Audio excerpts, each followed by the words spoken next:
Bismillahirrahmanirrahim. Assalamualaikum warahmatullahi wabarakatuh. Kali ini kita akan mencoba membuat aplikasi sederhana dari PHP dan MySQL ya.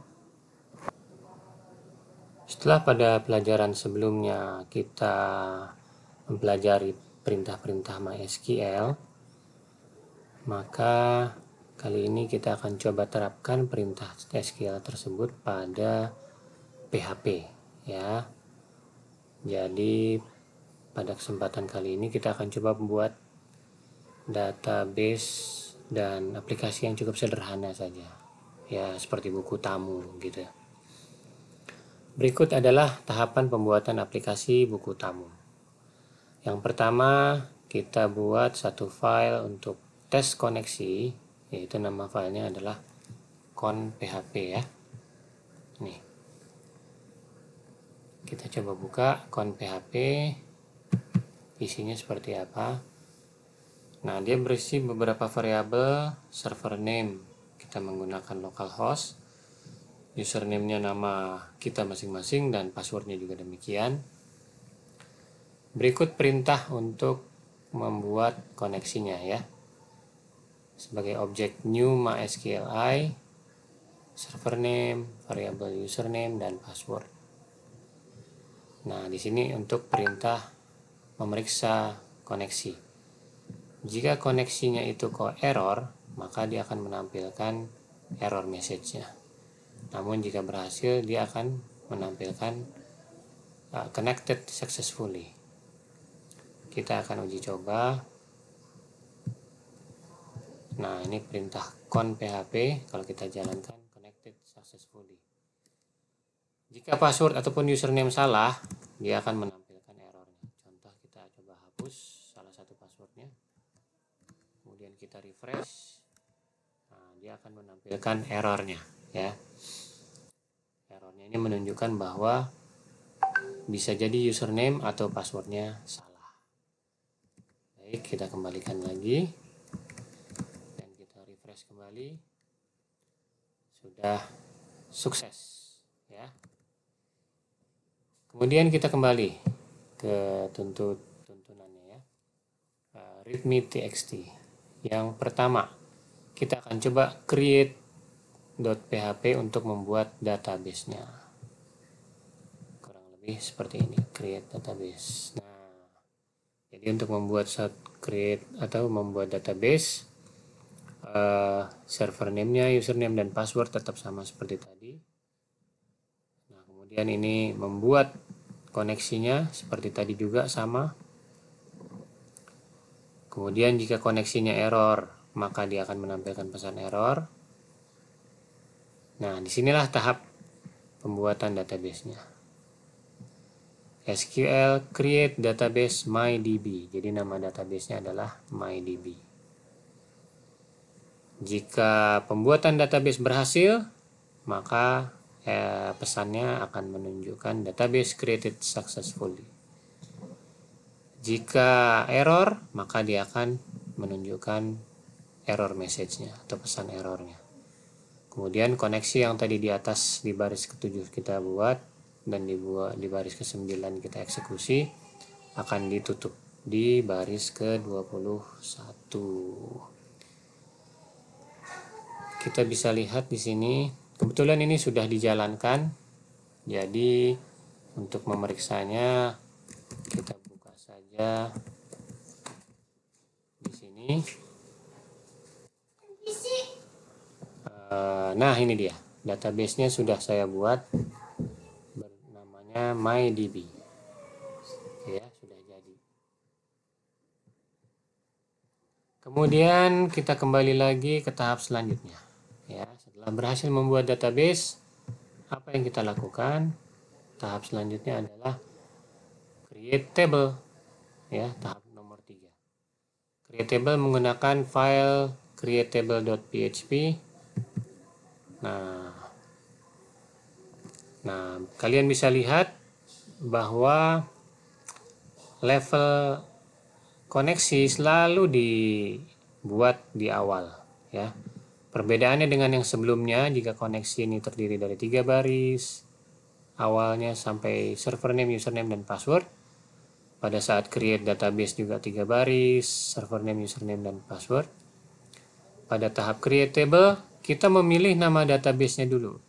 Artinya kita akan membuat table tertentu pada database yang mana. Nah ya, jadi perbedaan dengan koneksi yang tadi sudah kita buat ada pada baris ke-8.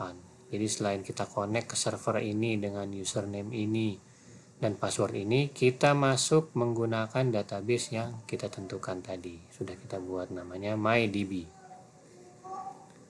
Oke, dan selanjutnya sama seperti tadi.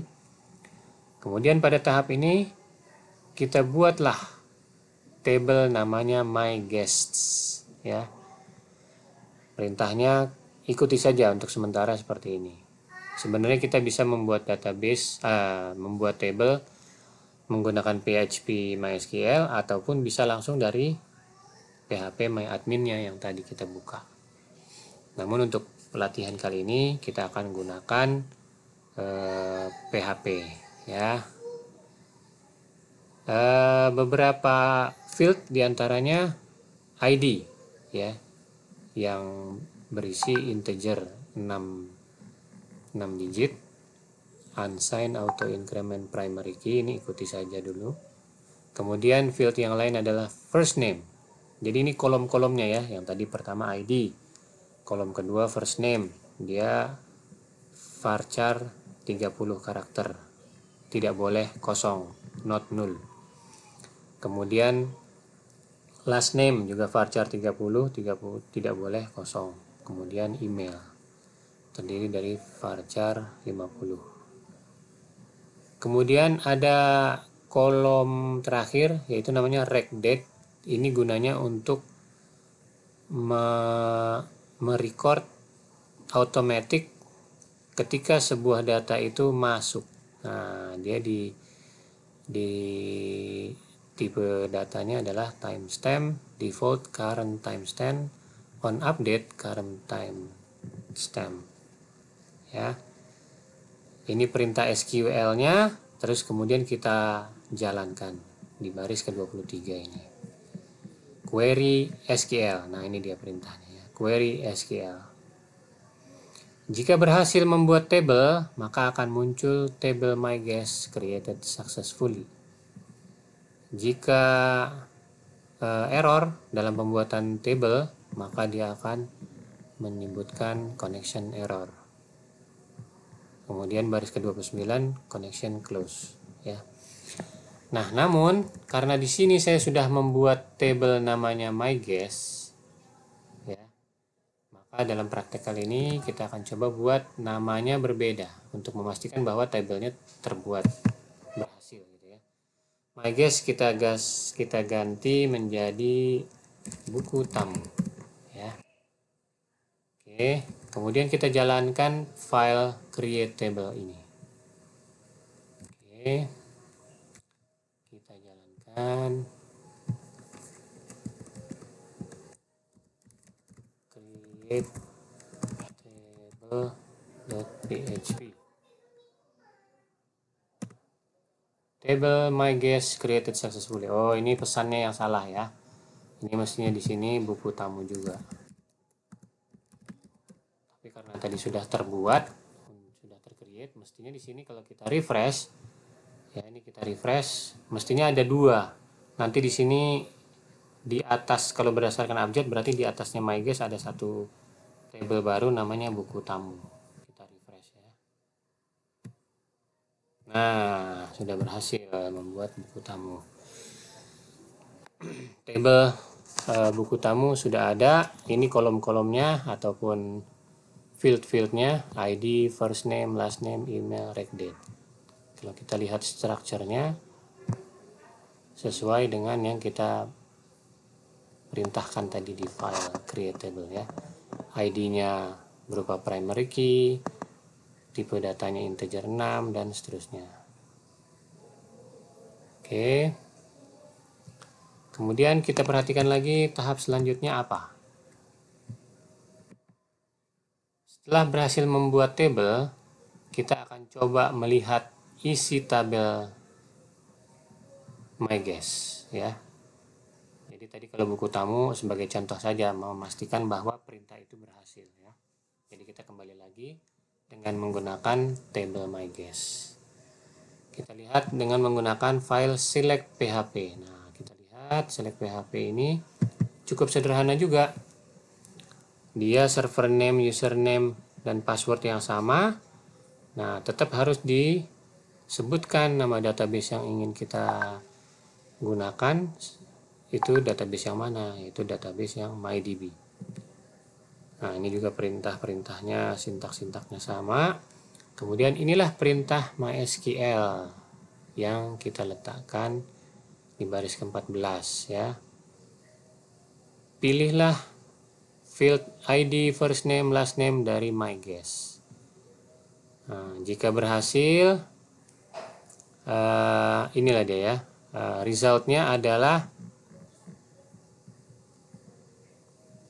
kita tentukan variabel row.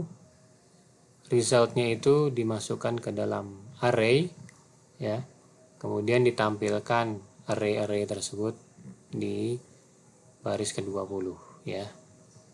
ID-nya disebutkan, namanya disebutkan untuk first name dan last name, dan terakhir kita tutup ya. Kita perhatikan sekarang di sini select PHP. Nah, inilah dia. Inilah data-data yang sudah ada di tabel MyGuess. Kita perhatikan ya di database-nya. Samakah datanya? Oh ya, ini dia. Ada 4, 1, 2, 3, dan 5. Kenapa 4 nggak ada? Karena sudah dipraktekkan untuk di-delete. Nanti kita tidak usah khawatir. Nanti kita akan sampai di tahapan tersebut.